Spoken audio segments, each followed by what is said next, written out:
Welcome. In this video, I'm going to show you just a couple of other tabs here on Excel. If I'm just going to kind of graze over them. If you decide you want to look at this, then you can. Um, but I'm gonna run through a couple of these for you real quick. The first one right here is formulas. If you go in, you can calculate your workbook and you can do your calculation options. I mainly do most of that calculation through. If you watch some of my videos on going through and doing some of the calculations over here, you can do that. But that's mainly what it's for. Calculation options are automatic. Do you want them manual? Do you want them automatically when you put them inside the table?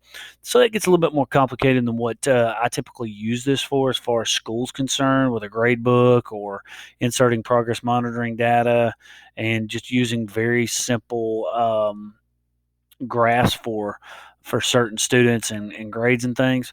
The next one is data. Now this one we've gone a lot over already anyway. If you want to, you can go back and watch my video on filtering and filtering on a large scale in Excel. And what I did is I go through and I show you how to sort from ascending to descending order if I highlight them all and I can go in and I can change all of them. It changes the graph and it does all kinds of different things. I can custom sort. I can filter if I choose to. I can clear the filter if I choose to. Right now, I'm not filtering, but I can click back and get my arrows. Um, I can reapply a filter if I want to. I can remove duplicate cells in here if I choose to. I don't really do any of that because I like doing that stuff manually. I'm not getting into the whole depth of running spreadsheets or accounting or engineering or anything like that, financial. So I don't get too deep into that kind of stuff. Um, I don't worry about grouping or ungrouping either. You can group rows and columns if you want to. I simply do a lot of that through merging cells on my home screen. If I want to merge and make them one like this, then I do that.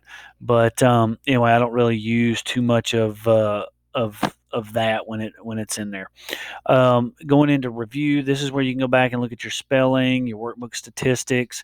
You can even add a comment on here if you want to. Comment is very similar to Word.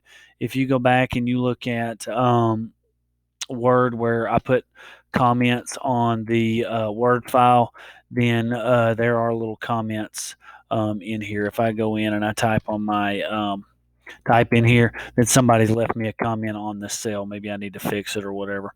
And then you can bounce back and forth between comments if you want to go to the previous comment or the next one. If there's a bunch, then you can do that. Then you can go into view.